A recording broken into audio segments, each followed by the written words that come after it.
Olá, boa noite. Liberado o retorno das aulas presenciais para estudantes de ensino fundamental e médio em cidades com risco baixo para o coronavírus. A medida começa a valer a partir do dia 5 do mês que vem. Quem tem mais detalhes ao vivo é o repórter Yuri Demuner. Boa noite, Yuri. Isabela, realmente a principal notícia da coletiva de hoje vem da pasta da educação. A partir do dia 5 de outubro, o governo do estado está liberando o retorno das aulas presenciais no ensino fundamental 1 e 2. Cada um dos 75 municípios que estão em risco baixo de contaminação podem decidir se querem ou não que os alunos voltem às escolas. Uma coisa que o estado já definiu é que no dia 13 de outubro, os estudantes do ensino médio vão voltar às aulas presenciais nas escolas estaduais. Esse retorno vai seguir um protocolo de segurança. A gente sabe aí, né? A utilização de máscara, de álcool em gel. Mas Renato Casagrande deixou bem claro que o pai ou o aluno que não se sentir seguro não é obrigado a voltar para a sala de aula e nem enviar seu filho. Vamos acompanhar a fala do governador. Tem aí um protocolo já anunciado e elaborado pela Secretaria de Saúde, com a Secretaria de Educação, publicado no mês passado ainda esse protocolo. Sim, se não quiserem retornar, continuarão com atividades remotas. Também o aluno, né, que entender que não tem condições de retornar, também terá direito às atividades remotas, que já tem hoje, tá certo? A família, quando o jovem tiver a idade menor, com a criança, e a família achar que não deve a criança ir para a escola, não tem condições, também essa criança terá atividade remota. Então, é uma opção que nós estamos dando, tá, para os pais, para os alunos, também para os diretores e dirigentes das escolas. Está aí a fala do governador. Esse protocolo de segurança ainda prevê um revezamento. Os estudantes serão divididos em 2 grupos. Numa semana vai para a escola o grupo 1, na outra semana vai para a escola o grupo 2. E o grupo que ficar em casa numa dessas semanas vai continuar recebendo atividades de forma remota. Isso é uma medida aí para evitar a aglomeração dentro da sala de aula, dentro dos espaços das escolas. E por conta da volta às aulas, teremos em circulação 100% da frota de ônibus a partir do dia 5 de outubro em toda a Grande Vitória, em todo o estado. Então, só lembrando todas as informações para ficar bem claro. Aulas presenciais estão liberadas, cada município decide sobre o retorno no ensino fundamental e no ensino médio o martelo já está batido. O governo do estado está garantindo que a partir do dia 13 de outubro as aulas do ensino médio vão voltar. Mais detalhes vocês podem conferir no Tribuna Online ou numa matéria que a gente está preparando para vocês completa amanhã no Tribuna Notícias, primeira edição. Isabela, eu volto com você.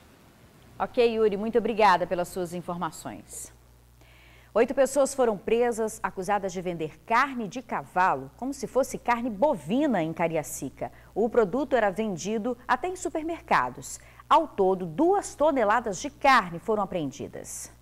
8 pessoas foram presas, acusadas principalmente de vender carnes clandestinas. A ação da polícia identificou que a quadrilha vendia carne de cavalo como se fosse de boi. Esses alimentos vinham de furtos e roubos de animais que estariam doentes ou machucados. Até mesmo animais doentes são levados ao abate e essa carne é levada ao consumidor final.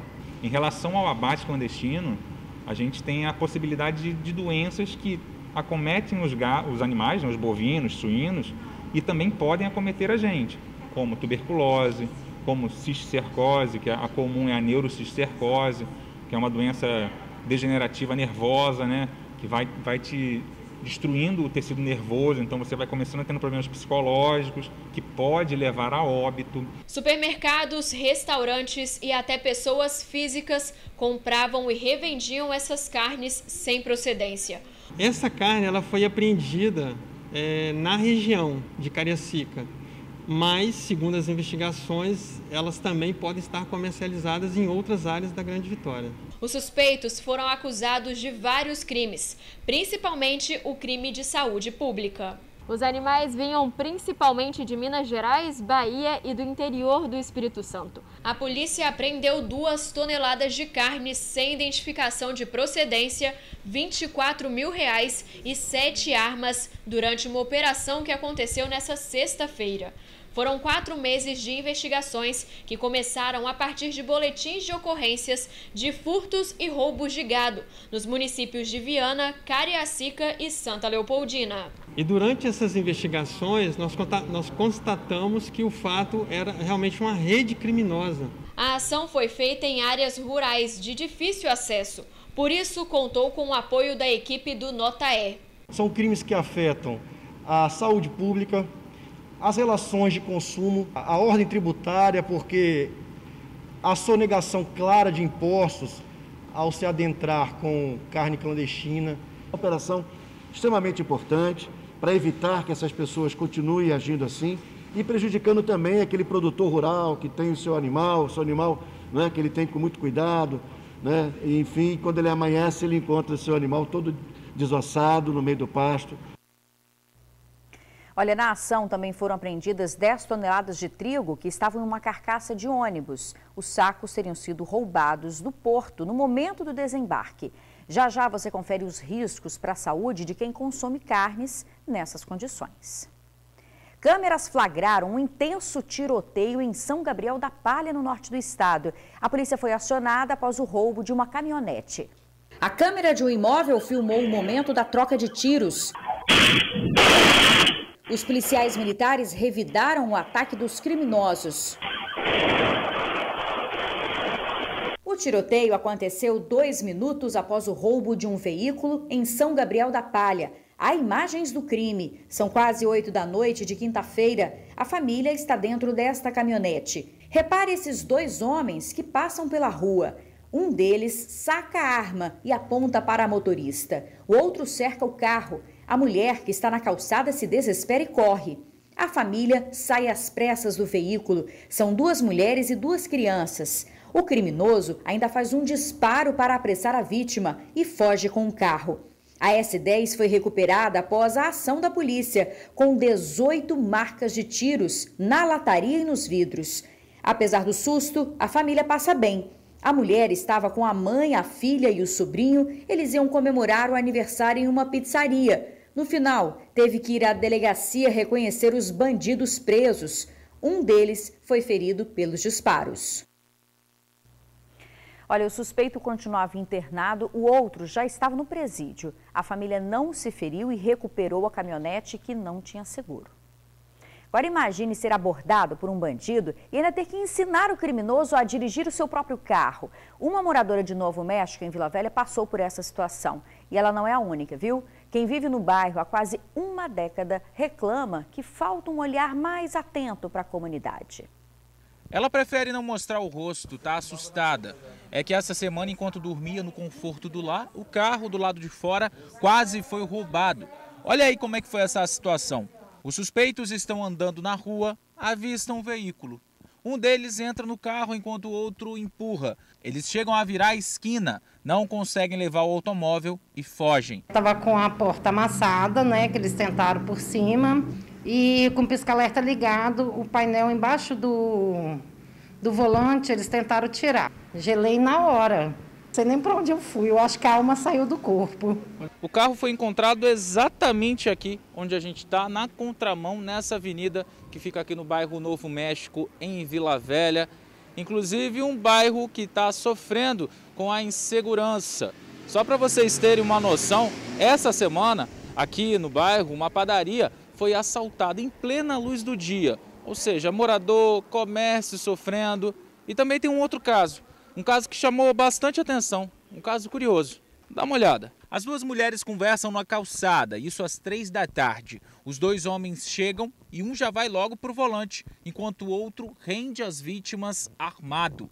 O inusitado nessa história, além do absurdo do roubo em si, é que a dona do carro ainda teve que ensinar o bandido a ligar o veículo automático. Ele não estava conseguindo ligar o carro e ela explicando para ele que era só virar a chave. O que estava armado, ele estava bem alterado, bem nervoso, né, falando que se não achasse a chave ele ia atirar. Em Novo México a situação é essa.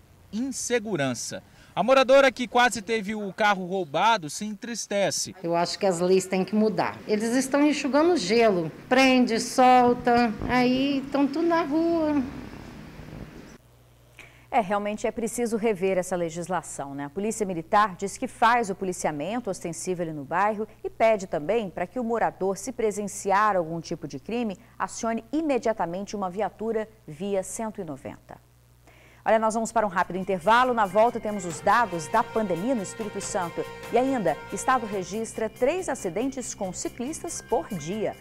O motorista que aparece em vídeos fazendo manobras arriscadas em Vitória é filho da proprietária do veículo. O motorista foi identificado como Tiago Fardim, de 36 anos. Ele mora com a mãe e pegou o carro sem autorização dela.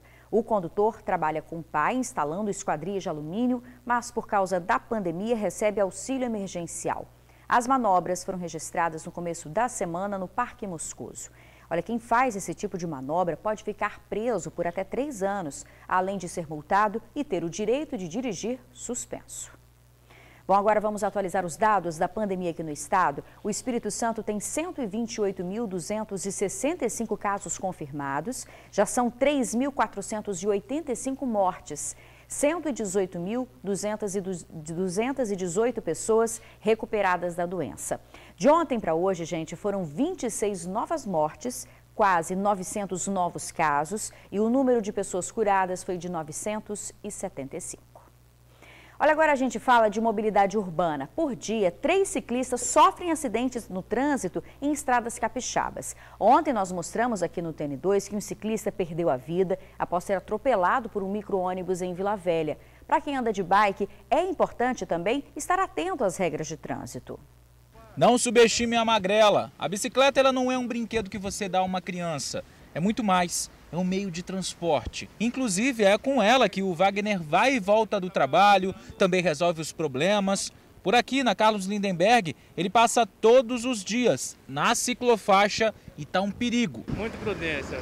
No respeito, o dia que eles vêm de lá, eles entram, para eles, os carros é o dono da ciclovia, né? Inclusive, foi aqui que um ciclista acabou morrendo atropelado por um micro-ônibus nesta quinta-feira. A bicicleta estava sem freio. O motorista fez a curva e, num ponto cego, acabou não vendo a vítima. A bicicleta é um meio de locomoção muito utilizado, principalmente agora, durante a pandemia. E um dado chama a atenção. Aqui no estado, por dia, 3 ciclistas se acidentam no trânsito. Complicado esse número, ainda mais quando a gente avalia os números de janeiro a junho. Segundo o SAMU, mais de 600 ciclistas sofreram algum acidente. Na opinião desse especialista em segurança no trânsito, o ciclista tem que lembrar que ele precisa seguir regras também. Se o ciclista for entrar numa via de trânsito de preferência, ele tem que parar, ele tem que obedecer aquela placa de parada obrigatória. O ciclista, ele tem uma regra muito importante a ser obedecida quando está circulando em via que não há ciclovia, ciclofaixa, onde ele tem que circular na mesma linha de fluxo dos carros. E quando está fora da ciclofaixa, lembrar que o maior é que tem que cuidar do menor. Ele tem preferência sobre os automóveis desde que ele esteja cumprindo as regras. Essa servidora pública faz parte do Bike Anjo, um grupo que luta por políticas públicas para os ciclistas, de olho na mobilidade e também no respeito no trânsito. Ela acredita que antes de qualquer mudança nas leis, é necessário diálogo. A gente tem que ampliar o debate para a gente integrar lados e discutir o todo, porque o trânsito não tem como, ele é um organismo vivo, onde existem vários usuários. Então, não adianta eu, ciclista, debater afincamente sobre mobilidade urbana, sendo que os motoristas, os motociclistas, os pedestres não têm feito isso. Cada um no seu quadrado, seja na ciclofaixa, na via. Você sabe o que é importante? É o respeito, a educação no trânsito. Em instantes, você confere aqui no TN2 os perigos para a saúde ao consumir carne em mau estado de conservação. Agora imagens ao vivo para você do trânsito ali na Leitão da Silva. A gente já volta. No começo do jornal, você viu que 8 pessoas foram presas, acusadas de participar de um esquema de venda de carne de cavalo em péssimo estado de conservação e como se fosse carne bovina. Agora você vai ver como esse tipo de alimento pode trazer riscos para a saúde. Já ouviu aquela expressão vender gato por lebre? Pois é, essa família sentiu na pele. Só que no caso, eles compraram e consumiram carne de cavalo achando que era de boi. Falta de consideração, né? Que a gente, às vezes, né? Depois as crianças passam mal, né? A gente também. A família da Dona Penha foi apenas uma das várias que devem ter sido enganadas por uma quadrilha especializada em furto, abate e venda de carne clandestina. A organização criminosa oferecia carne de cavalo como sendo bovina para açougues e comércios da Grande Vitória. A família já desconfiava da procedência das carnes desse supermercado aqui em Porto Belo, Cariacica. Muito magra estava e um pouco vermelha. Esse vermelho misturado com preto. E inclusive ontem eu estive lá, eu ia comprar 1 quilo de costela para ela, não comprei porque eu vi que ela estava bem preta. Muita gente da família Rodrigues passou mal. Eles estão desconfiando que possa ter sido a carne, porque coincidências ou não, foi logo depois de ingerir o alimento. Ela começou a ter febre, 4 dias de febre e não estava comendo nada. Aí levei na farmácia, em Nova Esperança, a enfermeira examinou ela e falou que ela estava com umas pequenas bactérias na boca. Consumir alimentos estragados ou de procedência duvidosa pode fazer um mal danado para o nosso organismo. Os sintomas podem aparecer não só no estômago. Contaminação essa por medicamentos que foram feitos nos animais, por exemplo, nos cavalos, anti-inflamatórios, hormônios que podem ser feitos e passar da carne e ser absorvido pelo ser humano, levar a alterações até no sistema nervoso, levando a alterações de comportamento, levando a sonolência, levando a irritabilidade, a insônia. Pode haver alterações digestivas com diarreia, constipação, dor de estômago, aftas e até mesmo, mais comum em crianças, lesões genitais, né? Inflamação, a dermatite ocasionada por consumo desse tipo de substância. Para evitar esses tipos de transtornos, o jeito é sempre conferir a procedência dos alimentos. A família Rodrigues está traumatizada. Agora, o jeito é variar a alimentação, porque eles não querem ver carne tão cedo. Demora a abrir um supermercado. E eles ainda fazem essa sacanagem ainda, né, com a gente? Olha, desconfie se o preço estiver muito abaixo da média praticada no mercado. E em caso de suspeita, a denúncia pode ser feita no 181. Bom, a gente fica por aqui. Muito obrigada pela sua companhia. Uma boa noite, um excelente fim de semana.